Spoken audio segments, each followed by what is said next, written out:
19-ാം നൂറ്റാണ്ടിൻ്റെ അവസാനത്തിലും 20-ാം നൂറ്റാണ്ടിലുമൊക്കെ ആയിട്ട് കേരളത്തിൽ നടന്ന വലിയൊരു മാറ്റമാണ് കേരള നവോത്ഥാനം.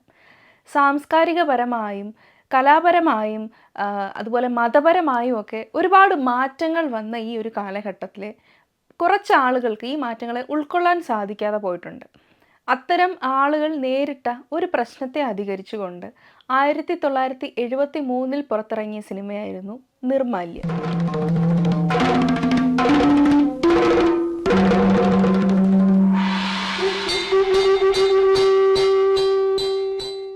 ഒരു നാട്ടിലുണ്ടാകുന്ന മാറ്റങ്ങളെ അംഗീകരിക്കാൻ സാധിക്കാത്ത ഒരു വെളിച്ചപ്പാട്.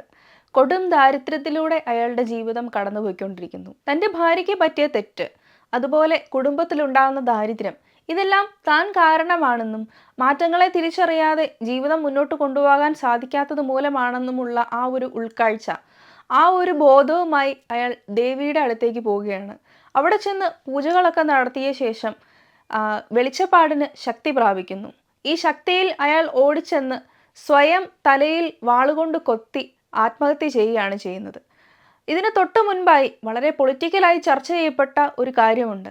തൻ്റെ തല പൊട്ടി ഒഴുകിയ രക്തം വായിൽ വന്ന വെളിച്ചപ്പാട് ആ രക്തവും വായിലെ ഉമ്മുനീരുമെല്ലാം ചേർത്ത് അവിടുത്തെ ദേവിയുടെ മുഖത്തേക്ക് തുപ്പുന്നു. നാടകരചയിതാവും ഗാനരചയിതാവും ഒക്കെ ആയിരുന്ന PJ ആൻ്റണിയാണ് ഇതിലെ വെളിച്ചപ്പാടിൻ്റെ കഥാപാത്രം കൈകാര്യം ചെയ്തത്. അദ്ദേഹത്തിൻ്റെ അഭിനയ മികവ് കൊണ്ട് തന്നെ ഈ ഒരു സിനിമ ഏറ്റവും പ്രശസ്തി ആർജിച്ചിരുന്നു. അതുപോലെ തന്നെ ആ ഒരു വർഷത്തെ ഏറ്റവും മികച്ച നടനുള്ള ദേശീയ പുരസ്കാരവും അദ്ദേഹത്തിന് ലഭിച്ചിരുന്നു. PJ ആൻ്റണി, കവിയൂർ പൊന്നമ്മ, സുമിത്ര, രവി മേനോൻ, സുകുമാരൻ തുടങ്ങിയവരൊക്കെയാണ് ഈ സിനിമയിലെ പ്രധാന കഥാപാത്രങ്ങൾ കൈകാര്യം ചെയ്തിരുന്നത്. ഒരു നാട്ടിൽ നടക്കുന്ന പ്രശ്നങ്ങളൊക്കെ അവിടുത്തെ ദേവീ കോപം കൊണ്ടാണ് എന്ന് പറയുമ്പോൾ അതുമായി ബന്ധപ്പെട്ട് അതിനെ അംഗീകരിക്കാൻ സാധിക്കുന്ന കുറേ ആളുകൾ അവിടെ ഉണ്ടാവും, അതുപോലെ അതിനെ എതിർക്കുന്ന കുറച്ച് ആളുകളും ഉണ്ടാവും. ഈ സിനിമയിൽ ആ ഒരു എതിർപ്പ് ഏറ്റവും കൂടുതൽ പ്രകടിപ്പിക്കുന്നത് വെളിച്ചപ്പാടിൻ്റെ മകൻ തന്നെയാണ്. ആ ഒരു കഥാപാത്രം കൈകാര്യം ചെയ്തത് സുകുമാരനായിരുന്നു. അപ്പു എന്നായിരുന്നു ആ ഒരു കഥാപാത്രത്തിൻ്റെ പേര്. മലയാളത്തിലെ റിയലിസ്റ്റിക് മൂവി ലിസ്റ്റിൽപ്പെട്ട പ്രധാനപ്പെട്ട ഒരു സിനിമയാണ് ഈ നിർമാല്യം എന്ന സിനിമ. അതിന് കാരണം കൂടെയുണ്ട്. അന്നത്തെ കാലത്ത് ആളുകളുടെ അന്ധവിശ്വാസം അത് അങ്ങനെയല്ല എന്ന് കാണിച്ചു തന്ന സിനിമയായിരുന്നു നിർമാല്യം. 1974 മികച്ച ചലച്ചിത്രത്തിനുള്ള പുരസ്കാരവും ഈ സിനിമ കരസ്ഥമാക്കി. ഈ സിനിമയുടെ സംവിധാനം നിർവഹിച്ചത് MT ആയിരുന്നു. അദ്ദേഹത്തിൻ്റെ ആദ്യ സംവിധാന സിനിമ കൂടിയായിരുന്നു നിർമാല്യം. വസൂരി വരുന്നത് ദൈവകോപമായി കണ്ട കുറേ ആളുകളുണ്ട്.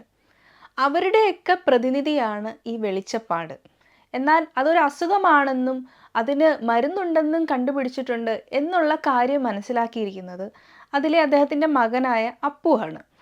അയാൾക്ക് തൻ്റെ അച്ഛൻ ചെയ്യുന്ന കാര്യങ്ങളോടൊക്കെ വളരെ എതിർപ്പാണ്. അങ്ങനെ അപ്പു ഒരു ദിവസം ദാരിദ്ര്യം മൂലം വാളും ചിലമ്പും ഒക്കെ എടുത്ത് പാത്രക്കാരന് കൊടുക്കാൻ തുടങ്ങുന്നു. അങ്ങനെ കൊടുക്കുന്നത് കണ്ട് ദേഷ്യപ്പെട്ട് വരുന്ന വെളിച്ചപ്പാട് തൻ്റെ മകൻ ചെയ്തത് തെറ്റാണ് എന്ന് പറഞ്ഞുകൊണ്ട് വളരെ ദേഷ്യപ്പെട്ട് അവിടെ നിന്ന് ഇറക്കി വിടുകയാണ് ചെയ്യുന്നത്. അങ്ങനെ ഈശ്വരവിശ്വാസി അല്ലാത്ത അപ്പു ആ നാട് വിട്ടു പോകുന്നു. അപ്പോഴും അമ്മ നാരായണിയുടെ മനസ്സിൽ ഒരു പ്രാർത്ഥനയേ ഉള്ളൂ, തൻ്റെ മകൻ പട്ടിണിയില്ലാതെ അവിടെ ജീവിക്കട്ടെ എന്നുള്ളത്.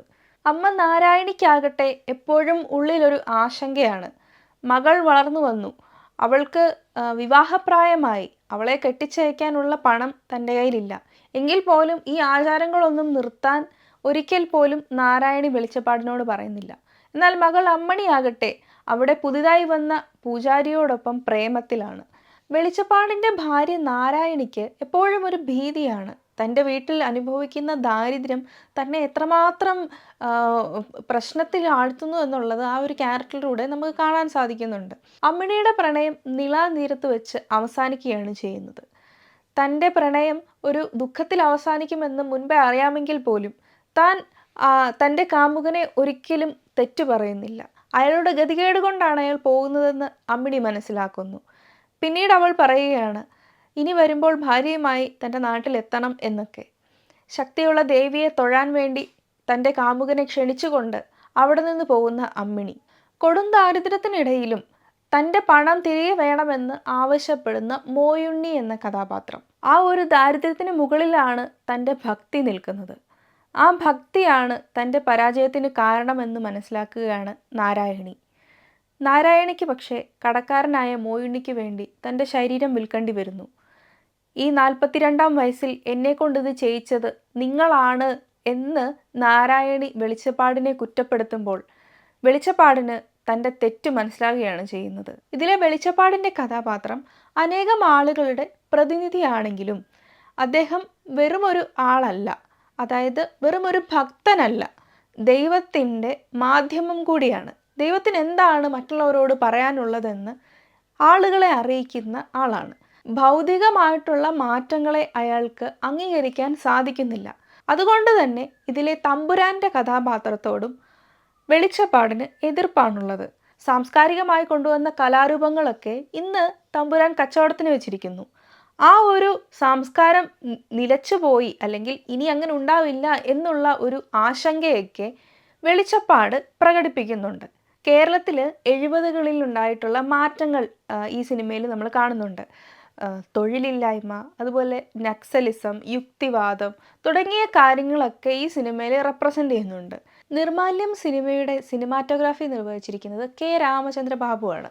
ഇതിലെ പല കഥാപാത്രങ്ങളുടെയും കഥാസന്ദർഭങ്ങളുടെയും ഒക്കെ രൂപം വളരെ യാഥാർത്ഥ്യബോധത്തോടു കൂടി നമ്മളിലേക്ക് എത്തുന്നുണ്ട്. ഇതിലെ അമ്മണിയുടെയും ശാന്തിക്കാരൻ്റെയും പ്രണയവും, അതുപോലെ വെളിച്ചപ്പാടിൻ്റെ ആ വെളിച്ചപ്പാട് കയറി നിൽക്കുന്ന ആ ഒരു രംഗവുമൊക്കെ വളരെ ഇമോഷൻസ് നമ്മളിൽ ഉണ്ടാക്കുന്ന സീനുകളാണ്. Linear type of story telling ആണ് നിർമാല്യത്തിനുള്ളത്. അതുകൊണ്ട് തന്നെ ഇതിനകത്തെ പല ഷോട്ടുകളും ലോങ് ഷോട്ടുകളാണ്.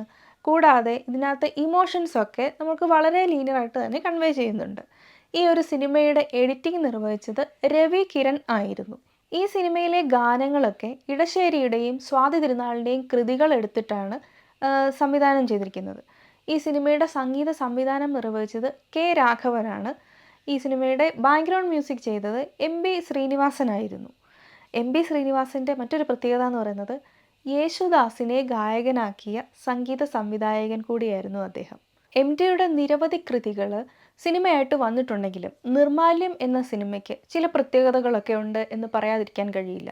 കാരണം ഈ സിനിമ റെപ്രസെൻ്റ് ചെയ്യുന്നത് ഒരു കാലഘട്ടത്തെയാണ്. കൂടാതെ ഇതിൻ്റെ ക്ലൈമാക്സിൽ ദൈവനിന്ദയല്ല കാണിക്കുന്നത്. അത്രയും കാലം താൻ വിശ്വസിച്ചിരുന്ന ആ ഒരു കാര്യം തന്നെ ഒന്നും സഹായിക്കുന്നില്ല എന്ന് കാണിക്കുന്ന മനുഷ്യൻ്റെ കാര്യമാണ്.